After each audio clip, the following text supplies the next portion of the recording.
Nacido en Palermo, Italia, Fabio Biondi es una de las figuras más influyentes en la relectura del barroco desde una perspectiva contemporánea. Desde muy joven se encontró con los pioneros de la interpretación histórica, lo que marcó un giro decisivo en su visión musical. Desde entonces, ha colaborado con reconocidos conjuntos y en 1990 fundó Europa Galante, que en poco tiempo se consolidó como uno de los principales referentes de la música barroca a nivel internacional. Fabio Biondi ha llevado su propuesta artística a escenarios internacionales como la Scala de Milán, apostando siempre por una interpretación conectada con el presente. Su trabajo se caracteriza por recuperar a los grandes nombres como Vivaldi hasta a compositores menos conocidos, explorando un repertorio que abarca siglos de historia. Además de su actividad como violinista y director, Fabio Biondi ha tenido un papel destacado en instituciones como la Orquesta del Palau de les Arts en Valencia. Además, ha sido distinguido por el Ministerio de Cultura de Francia, mientras que su legado sigue creciendo con cada interpretación. Hoy, en Pensadores Contemporáneos, Fabio Biondi nos invita a reflexionar sobre la naturaleza de la música, la memoria del barroco y la complejidad de las reinterpretaciones musicales. Amigas, amigos, soy Gerardo Kleinburg y quiero darles la bienvenida a esta emisión de la serie Pensadores Contemporáneos. Hoy estamos verdaderamente de lujo. Tenemos a un invitado extraordinario, el maestro Fabio Biondi, eminente violinista extraordinario, director orquestal, fundador de una de las agrupaciones musicales emblemáticas del periodo barroco, y no solamente del periodo barroco, pero además de esto que damos por llamar interpretaciones históricamente informadas, y que se encuentra en nuestro país con motivo de la 9ª edición del Festival El Aleph, Ciencia y Arte, cuyo tema en este 2025 es redes. Maestro, bienvenido. Un placer. El placer es nuestro, de verdad. Maestro, nuestro festival lleva en esta ocasión el tema de las redes, y en mi opinión el barroco fue también una red artística y por supuesto una red musical. Me viene a la mente cómo la música, a través de los editores holandeses, por ejemplo, comenzó a viajar por toda Europa por primera vez. Por favor, háblenos un poco del barroco musical como de una red. Sí, tiene razón, es un poco como una red, efectivamente. Y el primer desarrollo de esta red ha sido las ediciones a la época, con todos los editores que han difundido la música de diferentes compositores. Y hablamos de la música italiana, por ejemplo, del gran éxito de la música italiana en toda Europa, gracias a las ediciones musicales. Yo diría que la red como red la he vista hace 25 años por el desarrollo de la música barroca en el amor colectivo, porque hay que decir que este repertorio es un repertorio que aporta un público muy joven, que es un aspecto absolutamente nuevo en la música clásica. La música barroca, con su forma de ser interpretada con ornamentaciones, con mucha fantasía, quizás con una relación también de lenguaje corporal mucho más similares a las músicas jazz o a la música que no sea la música oficial clásica. Esto es un punto de atracción para los jóvenes enorme.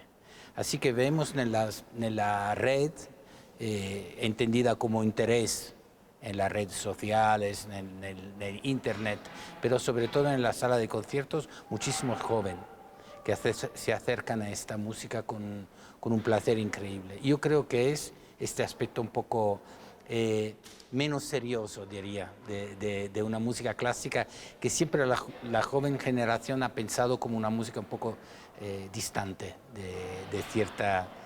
de de cierta sensibilidad. Maestro, insisto un poco en el tema del barroco como red en el propio siglo XVII, en el propio siglo XVIII, en este sentido de que de pronto empezamos a ver conexiones musicales que probablemente no viéramos. De pronto vemos que Bach y Vivaldi están profundamente conectados. ¿Le parece a usted que es también un momento en el que realmente hay una interacción por primera vez entre compositores que no se conocen, que no están cerca uno de otro? Sí, sobre todo porque en el siglo XVII, pero yo diría más en el siglo XVIII, se desarrolló una especie de racismo en la música. O sea que cada escuela, y sobre todo las tres más importantes, la italiana, la francesa y la alemana, se combatían un poco, ¿no?, sobre la supremacía de quién eran los mejores. Y ciertos compositores han desarrollado la red para demostrar que había un deseo de búsqueda de un estilo compositivo para reunir todos los diferentes, el diferente perfume de cada nación. Y Bach, por supuesto, ha sido uno de los más importantes, como Telemann también. Gente que ha puesto el estilo italiano, el estilo francés, el estilo alemán, todos juntos en su propia música, para demostrar que, claro, el siglo XVIII es un siglo de muchas diferencias y sobre todo siempre olvidamos ciertas cosas. Se habla mucho de la música italiana barroca, pero la Italia todavía no era un país. Por supuesto. Era fragmentación diferente de dominación. Así que la forma de tocar en Venecia era radicalmente distinta de la de Roma o de la de Nápoles. Entonces, ciertos compositores han desarrollado esta red de unión, este deseo de llegar a un estilo universal para hacer que todo el mundo podría acceder al lenguaje tan distinto. Y hay un caso, me parece muy interesante, lo de la ciudad de Hamburgo, en Alemania, donde justamente Telemann, antes Händel, también muy joven, desarrollaron un estilo de ópera lírica donde se cruzaban recitativos franceses, arias italianas, arias alemanas, que es algo increíble, ¿no? Es una especie de desarrollo yo diría, de colaboración, también de tolerancia. Maestro, y hablando de esta red, dije que iba a dejar el tema y no lo puedo dejar porque me vienen a la mente algunas otras ideas. De alguna manera empieza a aparecer, creo, el concepto de público, de que haya una experiencia musical como la que hoy es tan frecuente, pero que no existía. De pronto también hay más gente que hace música, más gente que aprende a tocar instrumentos, que empieza a hacer música en casa. Platíquenos un poco de esta parte del barroco. Claro. El aspecto del pasaje entre el privado y el público es algo de muy importante y muy interesante. Con diferencia entre la música instrumental y la música vocal, claro. Porque hay que decir que en la música vocal el principio de la ópera pública es 1637 en Venecia. Venecia es claro, en Teatro San Cassiano, Venecia es el centro del universo, donde empieza la ópera pública, pero el proceso de hacer que sea pública es un proceso muy largo. Hay que pensar siempre, y esto también en la música instrumental, que cuando la música tiene acceso a todo, al principio, yo diría hasta los principios del siglo XVIII, siempre el público es bastante elitista y hace parte de una sociedad que es una sociedad culturalmente muy elevada, que conoce, que sabes de temas muy importantes como la simbología, como la retórica y como muchas cosas. Después vuelve a ser un fenómeno público, realmente. Y cuando es un fenómeno público, pues explota. Cada uno, y en todas las familias bastante nobles, cada uno quería tocar un instrumento. Esto es de participar de forma activa a la música. Y así el desarrollo de la música viene a ser más público y gracias a la difusión de la música que finalmente está edita y puede viajar por el mundo. Me ha hecho gracia su pregunta hablando de la geografía también. Eso es un aspecto en lo cual se habla muy poco, pero que es fundamental. O sea, la música funciona y es un fenómeno público y es una red porque viaja. El viajar de la música es imprescindible. Y también quiero decir que para nosotros los intérpretes es muy importante pensar a la geografía de una interpretación, porque siempre pensamos a cómo la música era interpretada en el sitio donde estaba compuesta, pero la música se exportaba en todos los sitios del mundo. Por ejemplo, en China los primeros conciertos de música clásica fueron los conciertos grosos de Corelli. No sabía. Que era un poco, Corelli era un poco como el Beatles para nosotros, ¿no? la gran difusión de la música. Y claro, en todos los sitios de Europa se tocaba de forma distinta. Y esto es otra reflexión sobre la idea de qué es correcto de un punto de vista interpretativo. Iremos para allá, se lo puedo asegurar. El virtuosismo también, de alguna manera, es un poco el momento en el que la idea del virtuosismo comienza a aparecer, que se pueden hacer cosas no solo buenas, sino espectaculares, que se puede, perdón que lo diga de una manera tan primitiva probablemente, que se puede tocar rápidamente, vistosamente. ¿Es este también para usted el momento en el que el virtuosismo aparece en el mundo Absolutamente de la sí, esto seguro, y diría ya al principio del siglo XVII es el momento cuando verdaderamente vemos el desarrollo de ciertos grandes virtuosos, de violín, de instrumentos no solo de cuerda, pero también de instrumentos de vientos, los gran flautistas, los cornetistas, y esto cambia radicalmente el movimiento, porque antes hablamos de Renacimiento, la música era algo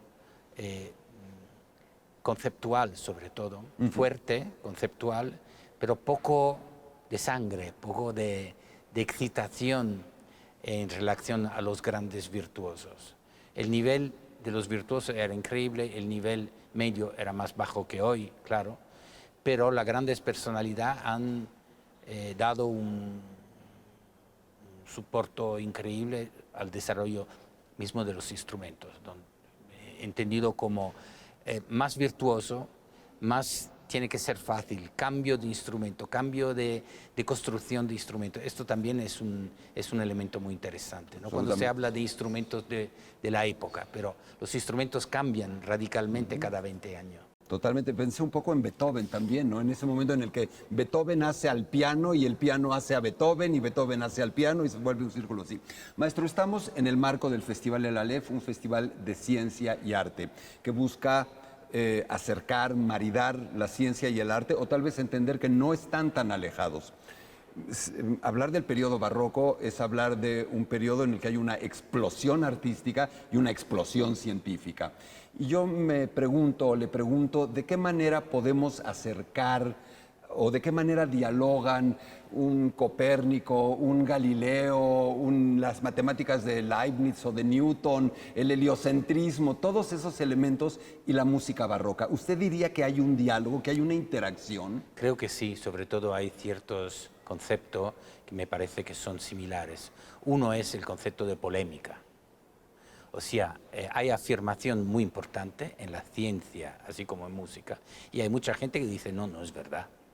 No estoy de acuerdo. Si hay esta pelea de conceptos que en la música es muy típica en el siglo XVIII, que son las querelles entre los franceses y los italianos, que nosotros era todo superficial, hecho solamente para demostrar la capacidad.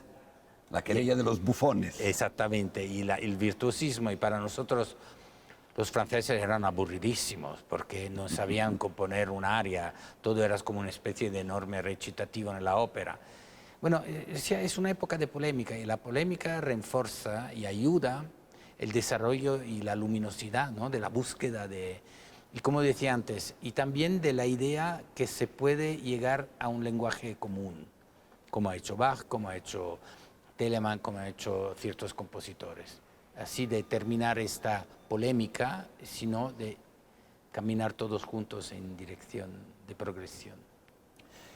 Estoy convencido, pero usted me dirá si estoy en lo correcto o no, de que mucho de lo que nosotros hacemos en relación con la música, de que los actos musicales de nuestro tiempo creo que todos fueron inventados en el barroco. Hablamos del virtuosismo, hablamos de la música viajando, hablamos de los conciertos públicos, hablamos de tantos fenómenos de ese tipo. ¿Usted diría, maestro, que el lenguaje musical que habla Occidente o que el lenguaje musical general de Occidente fue inventado ahí, que nosotros oímos música por cómo nos enseñó el barroco a escuchar música o exagero? No, no creo que es una exageración. Es interesante. Yo no creo, por mi forma de pensar, que nadie se inventa una cosa, ¿no? Que siempre es un desarrollo de diferentes funciones.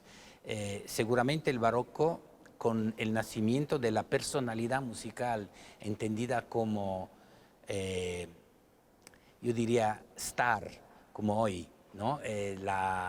La idea del gran virtuoso, como del gran de rock. Los rockstars, ¿sí? Los rockstars, Los castratis el eran gran rockstars. sistema, exactamente. Esto efectivamente tiene su nacimiento en el barroco. Y la idea de seguir una personalidad y de pensar que es una personalidad revolucionaria es seguramente esto. Paganini, por ejemplo, hablando de un gran virtuoso que ha sido un ejemplo al principio del siglo XIX, era un follower, era un seguidor de Locatelli. Claro. Decía cuando era pequeño, quiero ser más famoso de Locatelli. Entonces, ya en el barroco había empezado esta idea, que creo que sí, claro, sigue siendo viva hoy en día.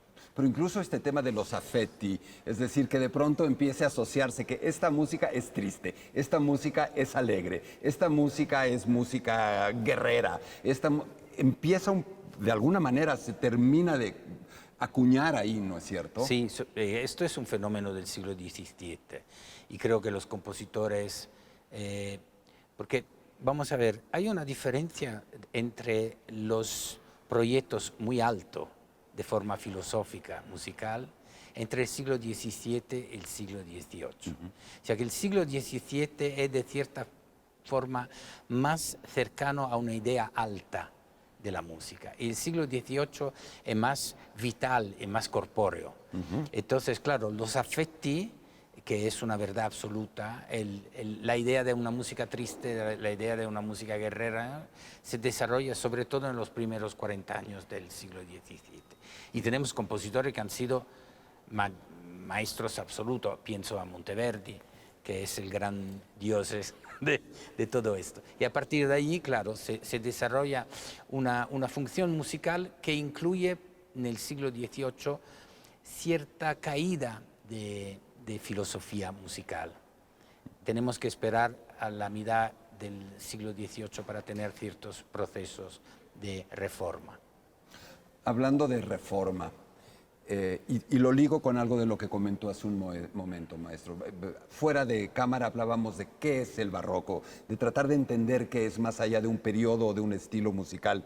En algún sentido nos enseñan que el barroco se origina como un movimiento político, religioso, la contrarreforma, la reforma, y de ahí surgen todas estas variantes musicales, de artes visuales. Pero me parece que el barroco musical se vuelve algo gigante, algo que va más allá de cualquier idea que pudieron haber tenido en el Concilio de Trento y en todos estos lugares cuando desarrollaron esta idea de un nuevo arte. ¿A qué atribuye usted el éxito que no termina del barroco? Este éxito increíble, usted lo mencionaba. ¿Por qué el barroco resulta tan atractivo? Yo creo que la contestación más natural que me sale es que la palabra barroco es una palabra errónea. Es una forma moderna.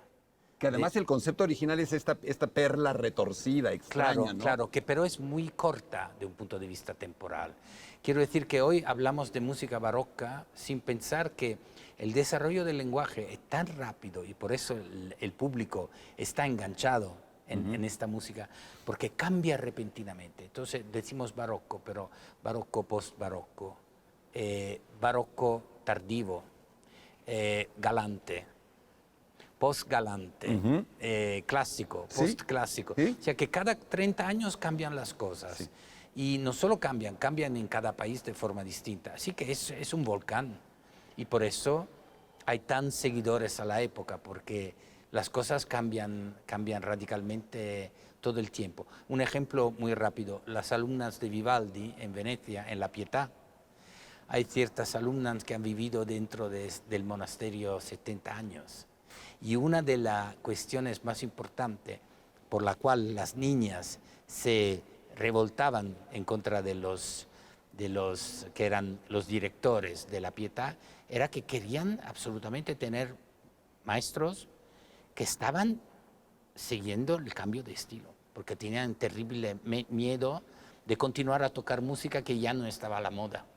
Eso es muy interesante que mencione usted a las chicas del Hospedale de La Pietà, porque tiene también que ver con, de alguna manera, un lugar que las mujeres no habían tenido en la historia de la música. Lo pienso, si bien eran chicas que estaban por razones muy tristes en ese lugar, algunas con problemas físicos, etcétera, pero eran chicas abandonadas. De alguna manera, ¿qué opina usted? Háblenos un poco de la participación de la mujer dentro de la música barroca. Es un tema que me interesa mucho porque yo he estudiado y sobre todo he hecho una grabación con vídeo que se llama El diario de Chiara, que es uno de los discos que yo pienso lo más revolucionario que hemos hecho, porque hemos producido un disco que es un disco musical, pero también un documentario sobre las niñas de La Pietà. Es una historia fascinante porque sobre todo da valor a las mujeres en el siglo XVIII, porque no se habla de mujeres, ¿no? Se habla siempre de hombres, y de compositor y de solistas que son hombres. Estas niñas en La Pietà de Venecia eran, se puede decir, las mejores violinistas del siglo. Sí. La gente, los viajeros, venían expresamente en Venecia para escuchar estas niñas que no se veían, porque estaban al lado de la... Y es un fenómeno maravilloso. Así que yo he buscado un diario de una de las dos más importantes alumnas de Vivaldi, Chiara, contando un poco la historia de cómo se vivía en los hospedali a la época de Vivaldi, cómo las niñas vivían la música. Es muy fascinante y sobre todo, en fin, es una reivindicación importante de la mujer en la historia de la música. Totalmente de acuerdo, maestro. Si bien el barroco genera esta pasión, este furor entre tanta gente, no faltan otros melómanos, críticos musicales, musicólogos, que yo siento que de pronto por darse por cierta pretensión hablan mal del barroco. Es como de pronto hay mucha gente que sabe mucho de ópera y considera que hablar mal de Puccini es saber mucho de ópera. De pronto me topo con gente que suele relegar el barroco como un repertorio menor, repetitivo. ¿Qué opina usted de esa posición crítica hacia el barroco? ¿Tiene lugar? No sé, es una pregunta muy inteligente y muy sustanciosa. No sé cómo responder rápidamente, pero quiero decir que yo siempre he estado interesado en un repertorio muy largo, así que nunca he estado un músico únicamente interesado al barroco, sino he hecho mucho también romántico y otro repertorio. Y quiero decir que este concepto de ver el barroco como algo de mediocre viene de dos puntos de vista. Uno es desafortunadamente didáctico. Esto es una cosa que dicen los profesores en el conservatorio. ¿Ah, sí? Que barroco es simple, es fácil. Entonces consideran que el gran repertorio es el repertorio romántico, tardo romántico. De otro lado, hay ciertas cosas que no tenemos que no olvidar. Igor Stravinsky decías que Vivaldi había escrito 400 veces el mismo corte. Es una de mis preguntas. ¿Es una desesperación? No, yo creo que el pobre Stravinsky en aquella época tenía un poco de razón, porque el Vivaldi se tocaba muy mal y se tocaba de forma muy aburrida. Así que yo creo que esta idea típica, que no solo viene de Stravinsky, también de filósofos y de gente muy inteligente que consideraba un poco aburrido este repertorio, viene de un momento que interpretativamente estaba muy en contra del barroco.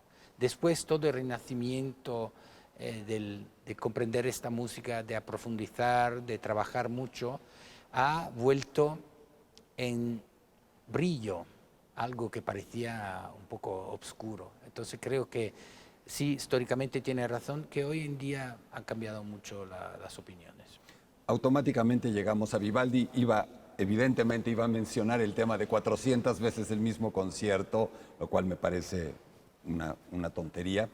Pero detengámonos un poco en Vivaldi, que es uno de los compositores que más se ejecutan, se aman, se quieren hoy día.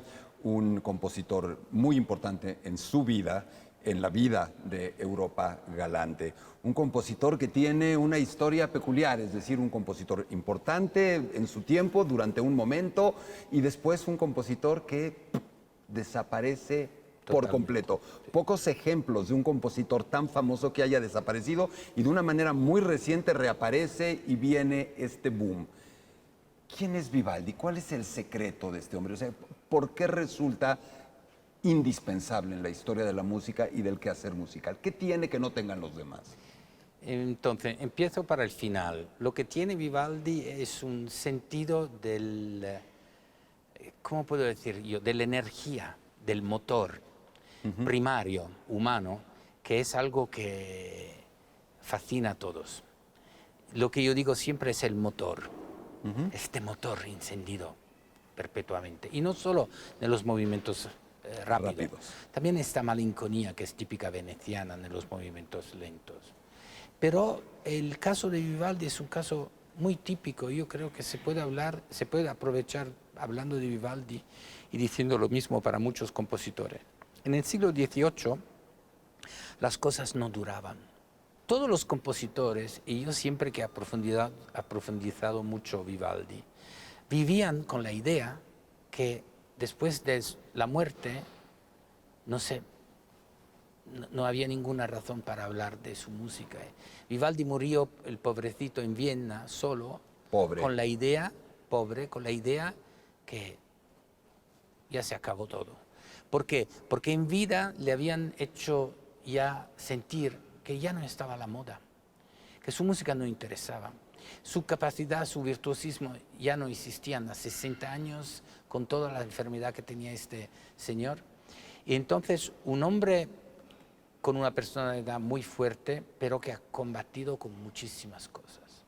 Y el mundo ha sido en contra de él a partir de los años 30. Se ve por su historia, se ve por su deseo intentar constantemente cambiar el estilo, porque se daba cuenta que ahora los compositores galantes llevaban al éxito. Y no era capaz de cambiar, como no era capaz Händel. Y entonces, ¿qué pasa? Que Vivaldi pasa un momento muy duro al final de su vida, se va a morir solo en Viena, pero es el espejo absoluto de lo que pasaba en la época. El renacimiento de Vivaldi sale por un anécdota que es increíble, que es el señor Malipiero, la edición Vivaldi.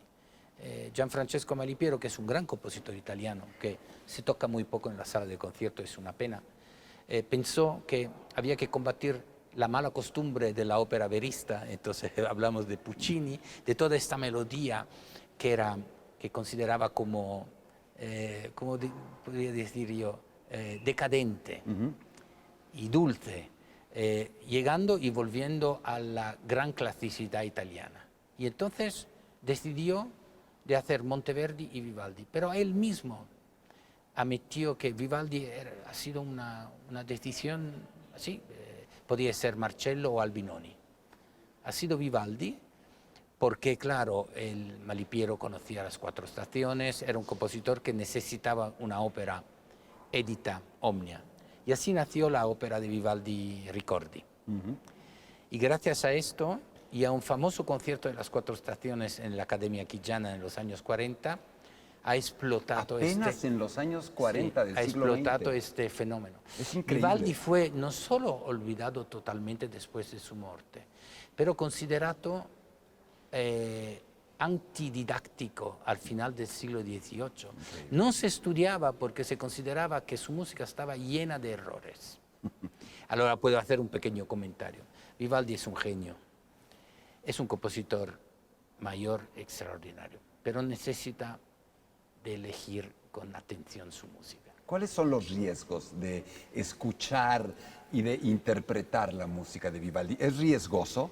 Es riesgoso, sí, porque hay ciertas cosas que son un poco rutina. porque estaban compuestas en condiciones que no eran las ideales. De pronto componía casi por kilo, ¿no? Sí, lo admitía él mismo. En el 1738, vendiendo un corpus de conciertos a un viajeros franceses, decía que él era capaz de componer más rápidamente que un copista copiar. Oh. Hay partitura de ópera, hay una partitura de ópera del Tito Manlio, donde al final está escrita por mí en 5 días. Ahora, esto de hablar de Vivaldi repetitivo, esto de hablar de que escribe tantas veces el mismo concierto, me parece que además está mostrando una gran ignorancia, porque finalmente es un momento en el que las formas musicales como tales empiezan a surgir cabalmente y Vivaldi lo que está haciendo es seguir esa línea, depurar esa línea de formas nacientes.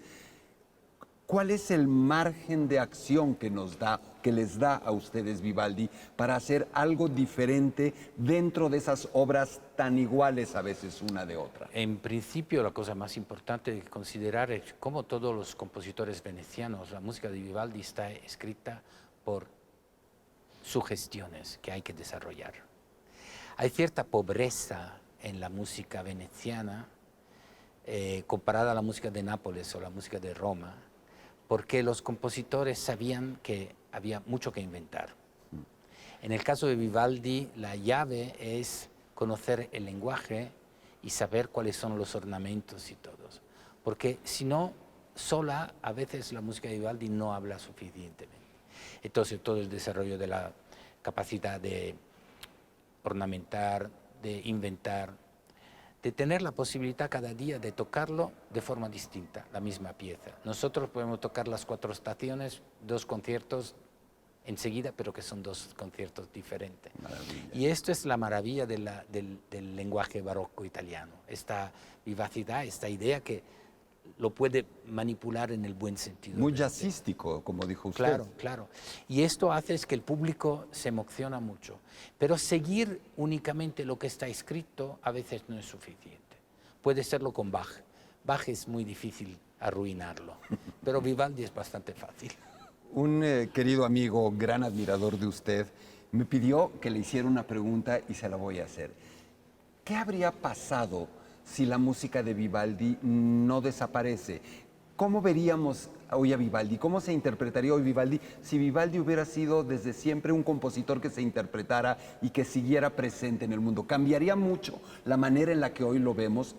Parte del encanto de Vivaldi es que sea tan joven en algún sentido su música. Yo creo que sí, o sea que la sobrevivencia de Vivaldi podría ser un elemento grave contrario al renacimiento de Vivaldi que hemos tenido hoy. O sea, el silencio nos ha ayudado a volver a Vivaldi con entusiasmo. Si había sobrevivido, probablemente ahora será probablemente el momento oscuro del olvido. Al contrario, es el momento del renacimiento vivaldiano. Así que creo que al final hay fenómenos como los de Bach con Mendelssohn. Claro, claro. Y cuando se analizan se comprenden muchas También cosas. Bach estuvo un rato en un olvido total. Por razones increíbles, porque era viejo. Porque cuando murió, se hablaba de Bach, siempre se hablaba de Johann Christian o de Carl Philipp Emanuel. Y cuando se decía, no, estamos hablando de Johann Sebastian, la gente Bach decía, el viejo Bach, que es creo la cosa más moderna que existe en la música. Pero a la época, en el siglo XVIII, ya era una vieja música. Es increíble, pero es así. Maestro, ha mencionado en más de una ocasión las 4 estaciones. En esta gira a México, las 4 estaciones tienen afortunadamente un lugar.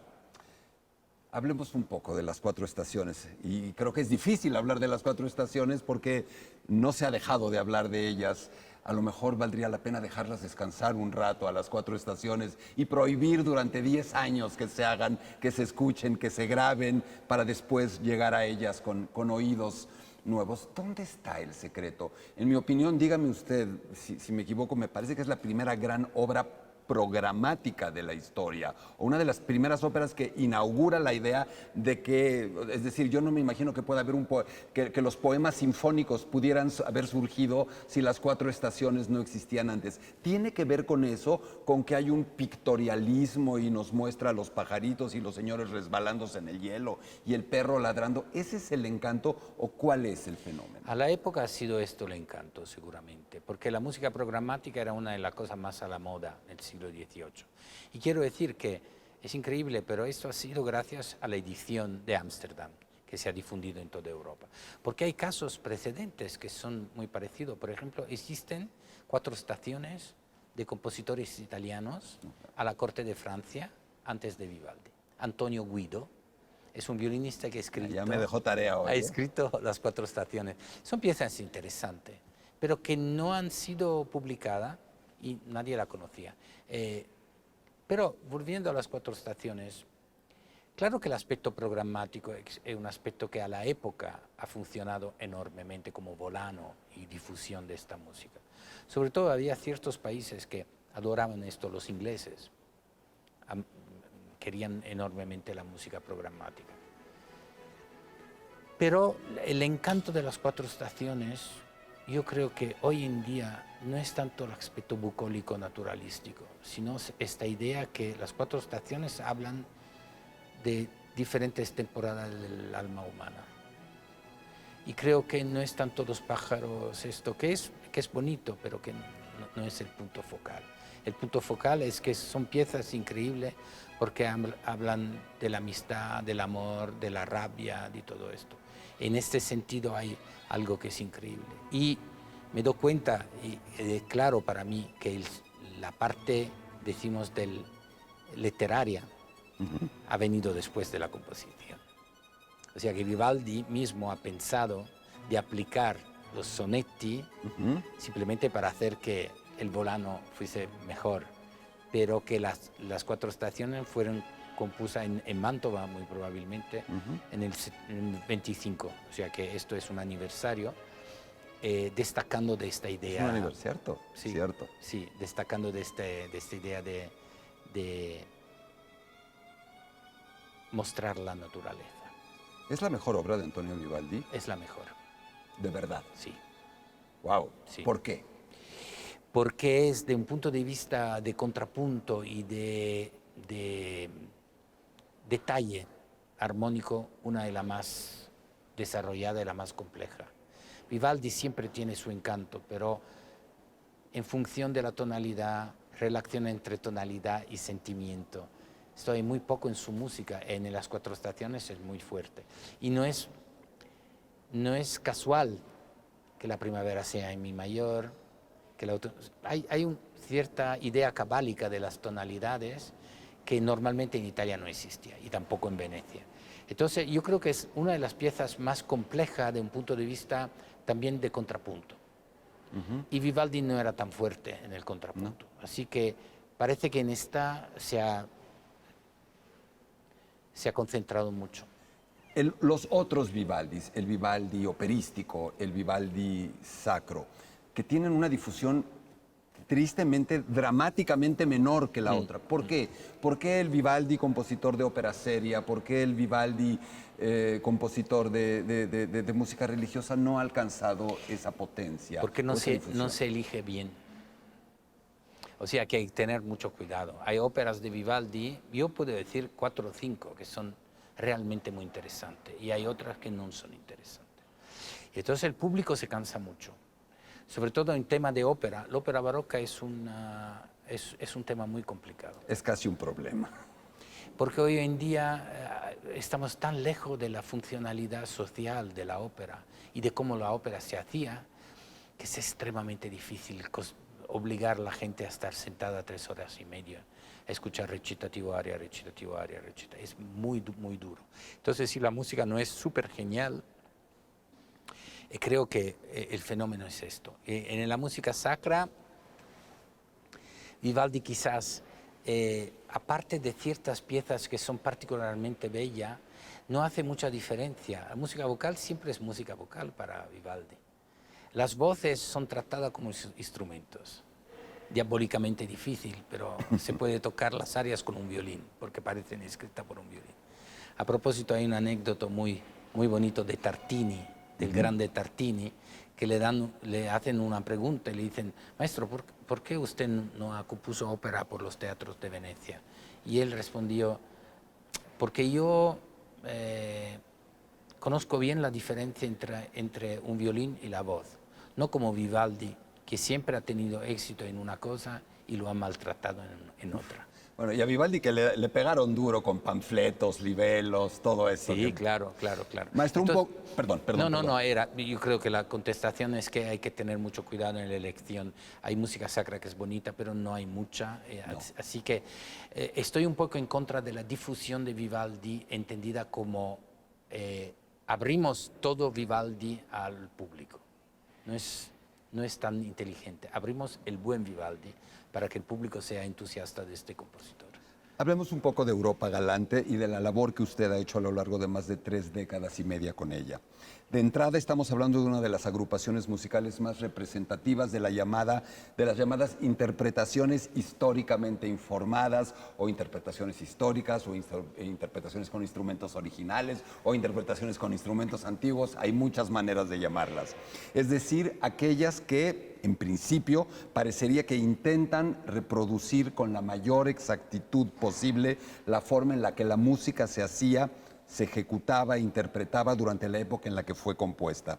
A partir de ahí me gustaría hacerle algunas preguntas. Primero, si lo que acabo de decir cree que es cierto o no, si ese es el propósito. ¿Cuál es el punto de partida para usted en ese sentido? ¿Se trata realmente de hacer música de una manera que no podemos siquiera estar seguro que se hizo así o que es exacto lo que estamos haciendo? ¿Es usted un ortodoxo, un radical de la interpretación histórica? ¿Cuál es el verdadero sentido, el propósito de hacer la música así, de tratar de hacerla así? Entonces, el históricamente informado es lo que me gusta más de todas las definiciones. ¿Por qué? Porque cuando se habla de instrumentos originales se hace un error fundamental enorme, que la historia de los instrumentos y la organología es de una dificultad enorme.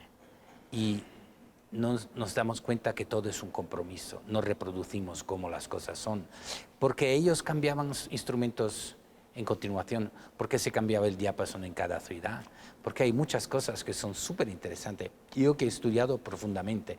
Así que la definición de instrumento histórico a mí me da un poco la risa. Históricamente en formato es mucho más inteligente porque se habla de respeto del lenguaje. En este sentido, también como decía Armand Kurt, la palabra autenticidad es un delirio que hay que abandonar inmediatamente. Entonces, ¿cuál? Capacidad de tener más matices para confirmar cuánto buena es esta música. A partir de fuentes históricas. O sea, hoy somos mucho más, no solo preparados de un punto de vista intelectual y de lenguaje interpretativo, sino tenemos una cantidad enorme de detalle que podemos desarrollar. Esto viene por el conocimiento de cómo se hacía la música a la época, pero no la reproducimos. Estamos lejísimos de la autenticidad.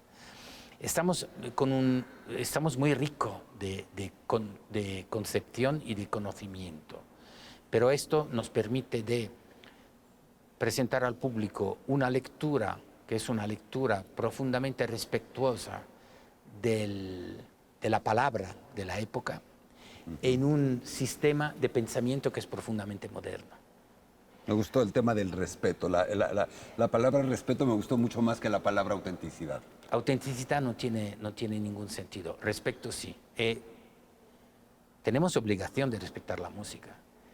No solo, hay otro fenómeno que es increíble. Descubrimos cada día cosas diferentes, porque el acceso a las documentaciones es increíble. Entonces, comprendemos perfectamente que cuando la música antigua se desarrolló al principio de los años 60, 70, hemos hecho enormes errores.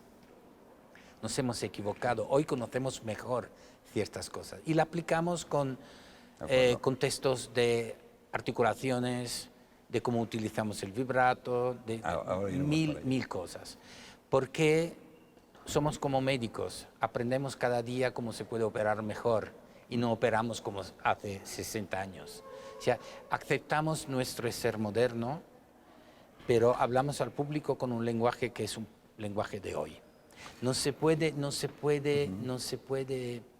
rechazar de ser hombre moderno, porque si no, para mí, caímos en una patología, que es la patología de ciertos intérpretes de música antigua que han rechazado la vida moderna y se han construido un mundo cerrado donde no hay relaciones con la sociedad porque rechazamos la sociedad. Psicológicamente es un proceso muy interesante. Sí. Fascinante. Maestro, tenemos ya poco tiempo en esta, para mí, maravillosa, memorable conversación, pero algunos puntos muy específicos. Habló usted de instrumentos originales, no originales, habló usted de diapasón, de la afinación, yo agregaría el vibrato, el uso del arco, la afinación. Un poco, ¿cuáles son las coordenadas que usted fija o ha fijado para Europa Galante o cambian según la obra, el periodo puntual que se interprete en cuanto a afinación, en cuanto a cuerdas? ¿Cuáles son sus lineamientos en cada una de esas áreas? Los alineamientos son un proceso que es muy histórico que se llama cotidianidad. Las cosas se cambian en función de muchas razones. Tipología de la sala, tipología del público, el diapasón relacionado a muchas cosas. Claro, sabemos, por ejemplo, esto es interesante, el diapasón de Vivaldi era muy alto. ¿Ah, sí? Súper alto. Venecia tenía un diapasón a veces de 460. No. Claro, Uno pensaría todo lo contrario. Increíble, ¿no? Muy alto, pero no lo utilizamos, porque a veces por los cantantes es demasiado alto, porque a veces los instrumentos de viento no tienen el tallo.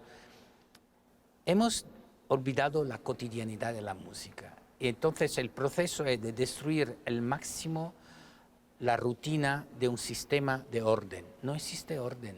Existe un orden de vocabulario interpretativo en relación a la geografía, a la escuela, no usar nunca una terminología como música italiana. No existe la música italiana.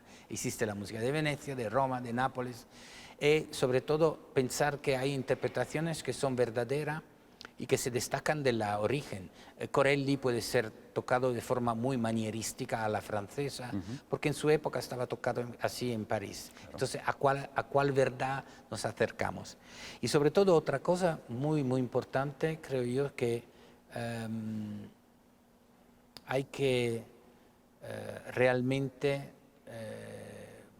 actualizar en relación a la tipología del lugar donde estamos, por muchas razones. Y también a veces decidimos tempi diferente en relación a... ¿México a dónde lo llevaría? ¿Estar en México? Bueno, México... ¿Qué criterios usaría y por qué para México? México siempre para mí ha sido un público tan caluroso y tan participativo que esto es estímulo para exagerar y entonces desarrollar un virtuosismo que es muy latino.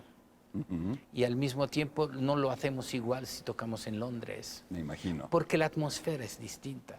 Y de ser un poco camaleóntico es tan importante porque es un trato de la época muy importante. Entonces reproducimos la historicidad de un vivir cotidiano que cambia en continuación. Los diapas son muchas cosas. Y siempre digo, es un ejemplo divertido. Si los extraterrestres van a venir en nuestra tierra dentro de 1000 años y hacen una operación arqueológica para descubrir, por ejemplo, de qué la humanidad utilizaba para beber, para quitar la sed. Y encuentran una caña de Sprite, van a pensar que la humanidad bebía Sprite, y no es verdad. No. Nosotros hemos descubierto oboes a 415 en ciertos museos y hemos pensado que esto ha sido el diapasón del siglo XVIII. Y ahora sabemos que no es así porque encontramos otros instrumentos originales que tienen otro diapasón. Así que hoy en día sabemos que los diapasón cambiaban sustancialmente cada 20 kilómetros. Eso rompe toda la idea generalizada Toda. de lo que es la interpretación histórica. Exactamente, o sea, cuando uno dice, si no toca Bach a 415, eres un idiota. No eres un idiota, tú no te das cuenta que las diferencias eran enormes. Así como otro ejemplo, decir, bueno, ¿qué instrumento utilizamos para los recitativi de las óperas de Mozart? ¿Utilizamos un pianoforte o utilizamos un clave? Y la respuesta es, querido amigo, un pianoforte si estamos en Viena y un clave si estamos en Milán. O sea que cada ciudad, también las óperas de Mozart en Praga estaban ejecutadas de forma totalmente distinta que en Viena. O sea, la verdad de dónde, no una verdad absoluta, no existe. Pero esto es típico moderno. Queremos una llave para abrir un cajón y tener una respuesta. Hay 2000 respuestas, por eso es complicado. ¿De qué manera usted, Europa Galante, su trabajo como violinista, como director, se relaciona con la música de nuestro tiempo? ¿Hay proyectos, hay forma en la que lo que ustedes hacen se vincule con la música de hoy? Desafortunadamente, de un punto de vista práctico, no. Pero esto de tener un repertorio muy largo ayuda muchísimo a no esclerotizar ciertas formas interpretativas. Yo creo que lo que es absolutamente especial en Europa Galante, aparte de nuestra atmósfera, de nuestro vivir común, de nuestra familia, porque es como un equipo de deporte, es sobre todo estimular a los músicos cada mes a hacer cosas que son muy distintas. Hacemos ópera de Mozart como Monteverdi y hacemos también Verdi, como hemos hecho el Macbeth, como hemos hecho las óperas. O sea, esto de caminar en una historia de la música más larga soluciona mucho cierta abertura y cierto placer de reconsiderar ciertas cosas. Porque cuando el movimiento de la música antigua ha nacido por una razón que era la época muy inteligente, era destruir el hecho que se tocaba todo de la misma manera. No era posible que un violinista tocaba Brahms como tocaba Bach. Entonces la idea era reconstruir un lenguaje para andar en contra de la rutina. Pero Dios mío, hoy el mundo barroco tiene una rutina terrible. O sea, que tocan todos de la misma manera, todos el repertorio. Con lo absurdo que puede escuchar incluso orquestas que tocan Schubert con instrumentos de época y que lo tocan como si están tocando Bach, que es una locura total. Que cuando se dice, tocamos Brahms con instrumentos de épocas, mi pregunta es, sí, pero ¿por qué tanto con instrumentos de épocas y no con el lenguaje de Brahms? Que es un lenguaje donde hay un enorme desarrollo de rubato y nadie hace esto. O sea, lo fundamental a veces se pierde por cosas que son marginales. Una cantante que tenga vibrato o no tenga vibrato, ¿cuál es lo importante? No tanto esto, pero que sea capaz de hacer una ornamentación a la italiana. Hay cantantes barrocas que hacen ornamentación y que no conocen el estilo italiano. O sea, mejor estar fijo sobre argumentos importantes, más que vivir en cierta, perdón, es una terminología muy fuerte, pero en cierta masturbación mental. Estoy de acuerdo. Hemos hablado mucho de la música del pasado. Hablemos de la música de hoy. ¿Dónde está hoy la música? Esta música a la que nos referimos, no sé, llámele clásica, de concierto, todos los nombres son malos. Ni es culta, ni es clásica, ni es de concierto. Todas las maneras de llamar esta música, en mi opinión, son incorrectas. ¿Dónde está hoy la música para usted? ¿Escucha música contemporánea? Sí, ¿Le gusta? Sí. Claro que la escucho, pero creo que el fenómeno de música contemporánea clásica, como de música rock o como de música de otro estilo, es que hoy en día tenemos un gran problema, que es, seguimos con la idea que hay que inventar algo de nuevo. Y la música tiene un límite. Por eso yo comprendo muy bien que en el siglo, en nuestra época han nacido movimientos como los minimalistas americanos o los neorromantistas. Quiero decir que intentar evolucionar en el lenguaje es muy peligroso. Hay que a un momento fijo darse cuenta que la música tiene su limitación de escritura y que ya se han hecho muchísimas cosas con el puntilismo, con muchas cosas, y que hoy hay que demostrar una sabiduría en el escribir música independiente del lenguaje, porque que sea un lenguaje incluso un poco más cercano del pasado, ¿por qué no? Eso ya empieza a suceder, ¿no es cierto? Claro. Ya se ha relajado, ya no se trata de ver qué tan complejo e innovador puede ser. Y Claro. entonces parece que la música empieza otra vez a hacer concesiones, que empieza a facilitarse. Exactamente. Y a mí me parece que tiene que ver también con volver a recuperar una relación de otro tipo con el escucha. Absolutamente. Y pensamos al público. Hoy dos fenómenos musicales del siglo XX, Stravinsky y Arnold Schoenberg. Hoy en día escuchar el Moses de Arnold Schoenberg es extremadamente complicado. Pero si escuchamos el Reich Progress de Stravinsky es una maravilla. Y es una forma de desarrollar un lenguaje que parece el lenguaje pasado, pero que es una especie de mundo onírico. Y pienso a Stravinsky por Edipo Rex, por muchas cosas. Así que a veces la idea de contribuir a un desarrollo del lenguaje resulta muy difícil a comprender para el público. No hay que olvidar que hoy en día, incluso hoy, 2025, la gente tiene dificultad de escuchar la Escuela de Viena. Hoy estamos hablando de cómo escuchamos música que se compuso hace 300 años. ¿Cómo irán a escuchar dentro de 300 años la música que se hace hoy? ¿Qué irán a pensar de nosotros? ¿Existirá un Fabio Biondi dentro de 300 años tratando de recuperar la música de 2025? Pues me rindo, es demasiado difícil.